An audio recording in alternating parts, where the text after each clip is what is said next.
Samantala, pahirapang maipasok sa isolation pen ang isa sa 2 buwayang nahuli sa Bataraza, Palawan. Saksi si Ian Cruz. Nagpupumiglas ang 16 na talampakang haba ng buwayang si Valentino nang tanggalin ang mga kawayan at lubid na nakapulupos sa kanya para lang magkasya sa isang isolation pen. Napakalma lang ito ng takpan ng mata. Umabot ng 1 oras bago tuluyan siyang naipasok sa kulungan ng Crocodile Farm. Ilang buwan daw munang mananatili rito si Valentino bago ilipat sa breeding pond.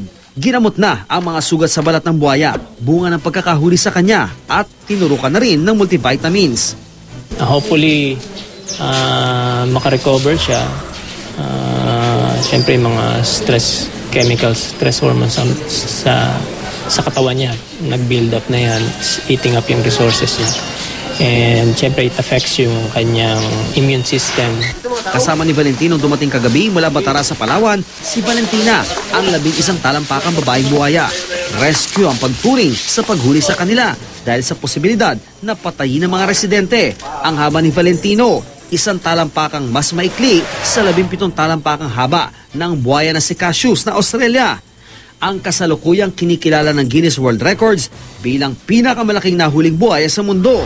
Pero wala pa rin si Cassius sa mahigit 20 feet na haba ni Lolong ng Agusan Marsh, na naghihintay na lang ng opisyal na pagkilala mula sa Guinness bilang pinakamalaking nahuling buhaya sa buong mundo. Bagamat maganda na ang kalusugan, pinag-aaralan pa rin kung pwede nang ibalik sa Marsh si Lolong.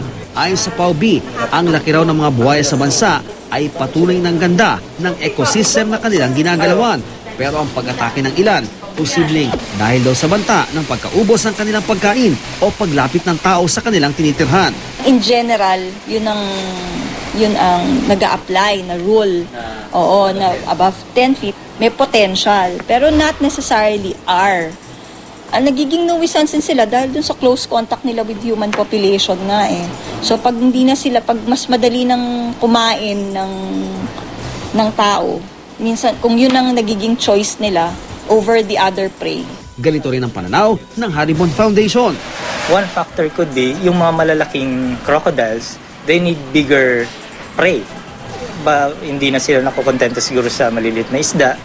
They have to eat livestock or even in some instances yung humans ang maabutan nila. Sa kabila ng pag-atake sa tao, paniwala ng PAOB, di pa rin daw dapat hulihin ang malalaking buhaya. Ang mga tulad kasi ni Valentino na saltwater crocodile. Paubos na raw ang lahi sa Pilipinas.